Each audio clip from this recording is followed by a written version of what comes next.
Welcome back, high-level listeners, to week 2, day 4 of our English for Travel speaking course. Today's focus is using your brand new travel phrases with your own experiences and making your own sentences.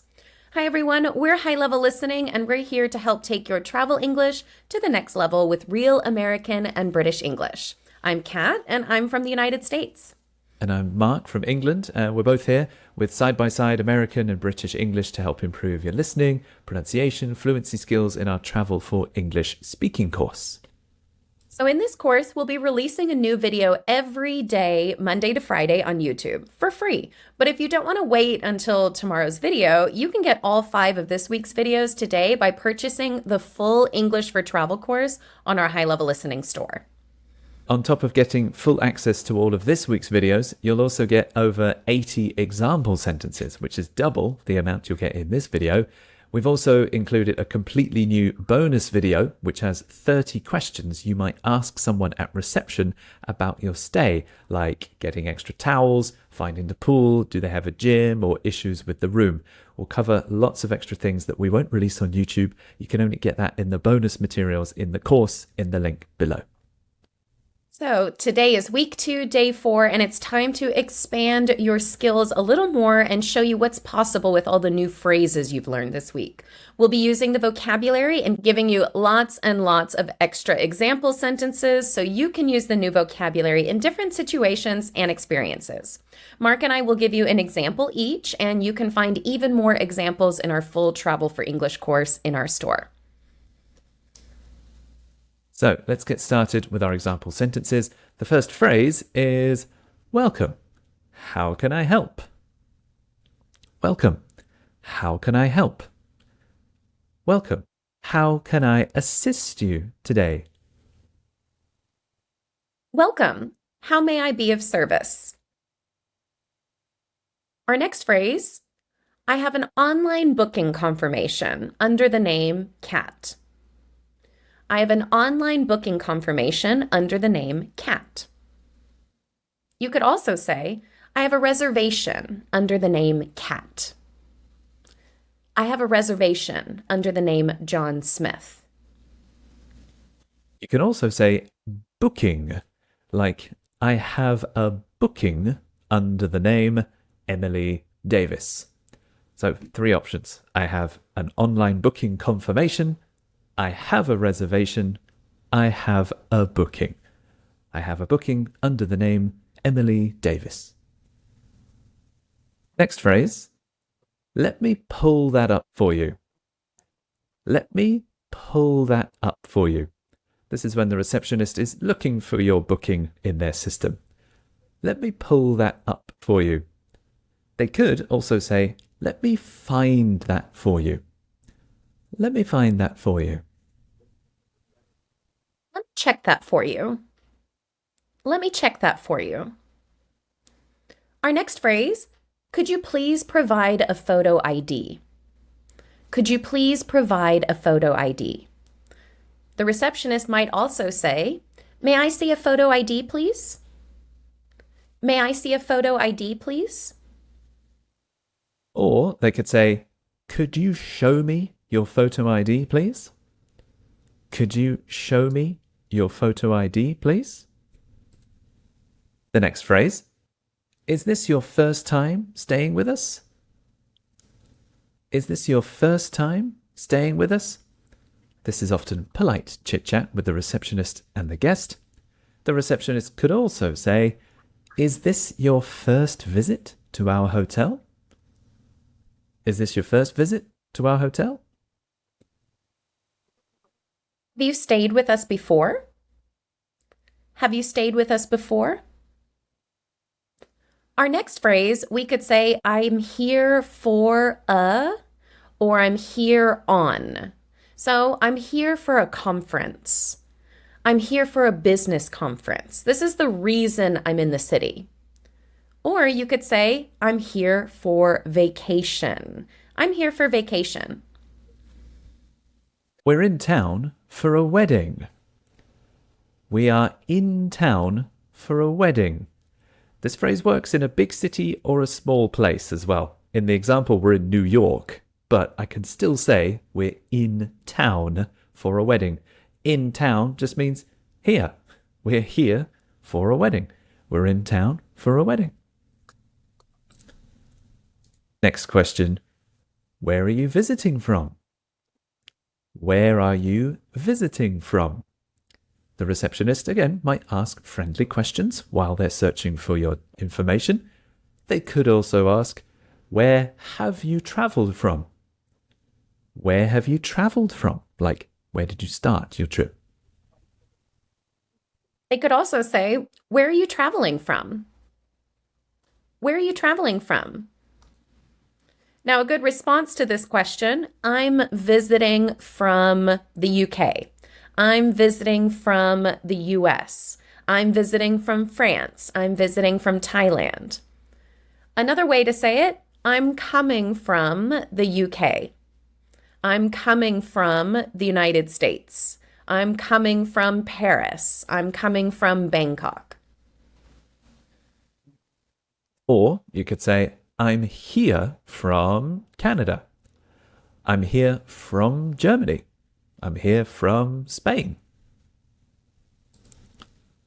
Next phrase. This is my first time in the place of your accommodation. This is my first time in New York. This is my first time in the US. It can be the city or the whole country. This is my first time in France. You can also say, this is my first visit to New York. Visit to, this is my first visit to Ireland.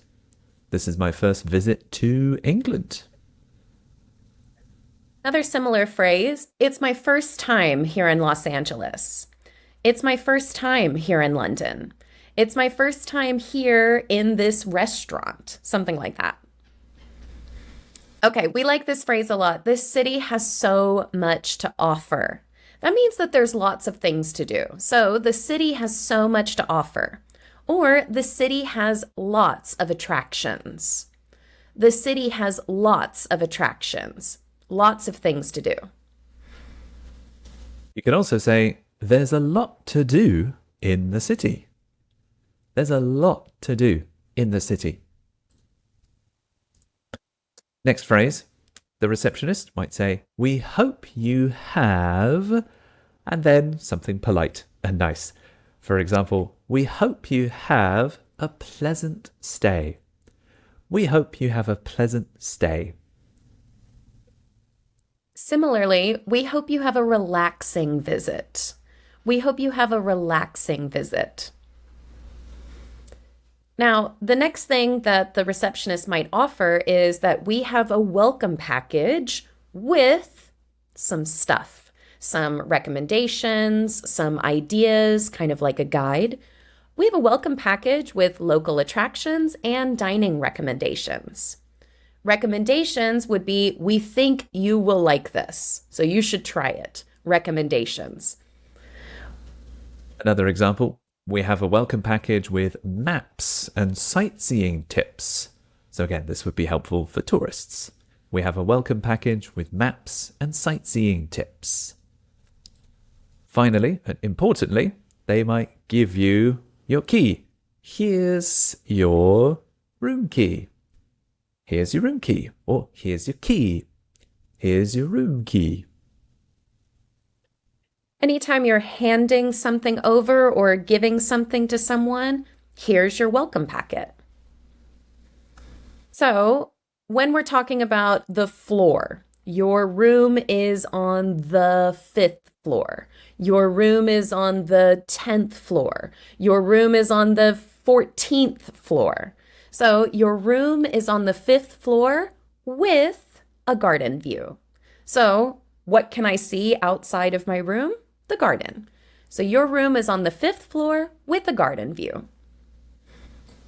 If you paid a lot of money, you might hear, your room is on the top floor with a city skyline view. So we still use the same preposition on the bottom floor, on the ground floor, on the top floor, on the first, on the second, etc.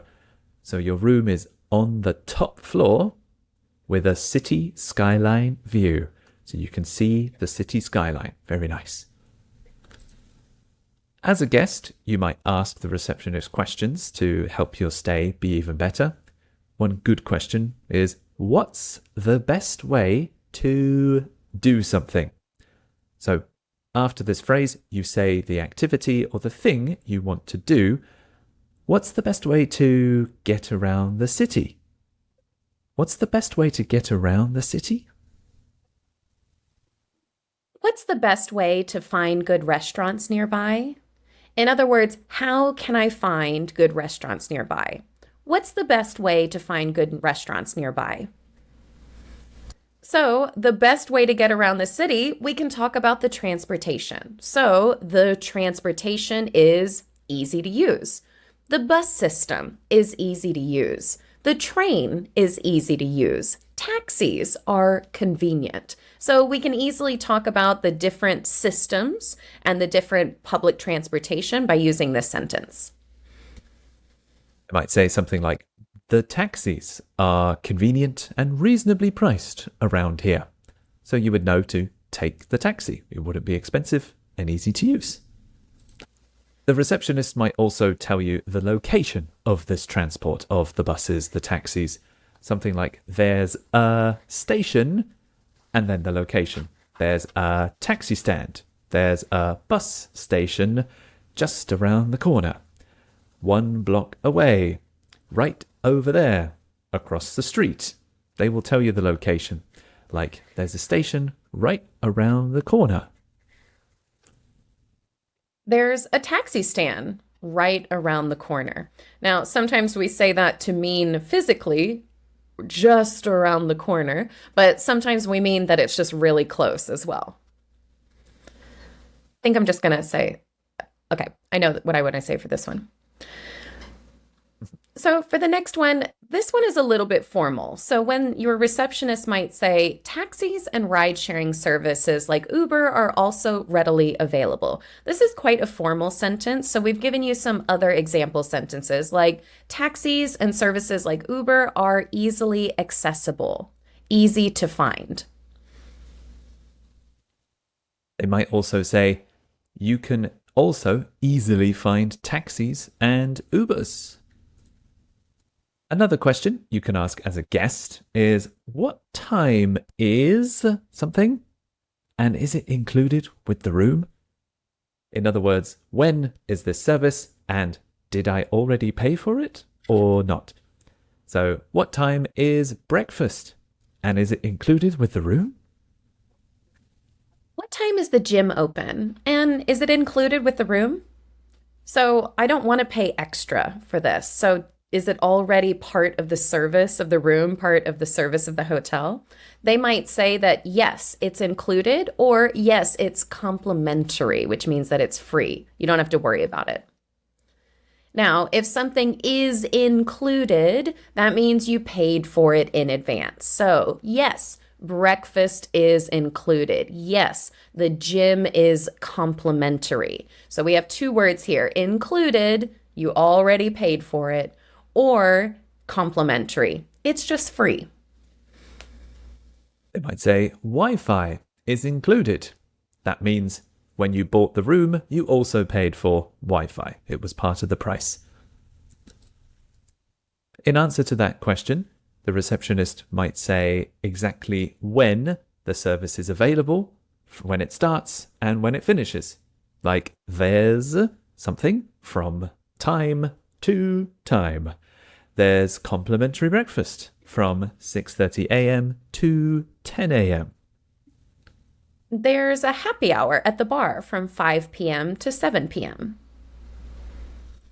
Something simple as well. What time is this service available? So, what time is checkout? What time is check-in?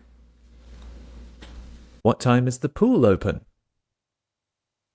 In answer to that question, they might tell you when something happens. They'll use, this is at. The service is at. So maybe checkout is at 11, or the pool closes at 11 p.m. Or something like the checkout time is at noon. The check-in time is at 3 p.m. I like this one because I feel like almost anywhere you go, hotel staff will always ask you or tell you this. If you need this, if you need anything, just let us know. If you need extra towels, just let us know. If you have questions, just let us know. If you need a wake-up call, just let us know. There is another version. If you need a wake-up call, just inform us. So if you need a wake-up call, just inform us. Last thing, the receptionist might also say, please don't hesitate to. To hesitate is to wait or not do something, but please don't. Don't do that. Ask me questions. Ask me for help. Please don't hesitate to ask if you need anything during your stay.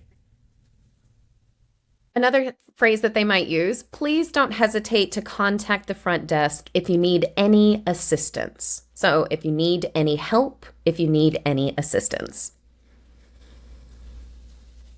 Okay, well then everyone, that's the full list. Remember, we have double the amount of example sentences and a bonus video of example questions for hotel staff with you in the full course. You can get all the videos up front, an MP3 version, worksheets, the pronunciation guides, the picture dictionaries, all these extra bonus materials in the link below. Thanks, everyone. We would love to hear from you in the comments. Try out some of these and practice with us in the comments below. We read and reply to every single comment that we see here on YouTube. And I hope that you enjoyed this class. Please like and subscribe, and we will see you tomorrow for our next class.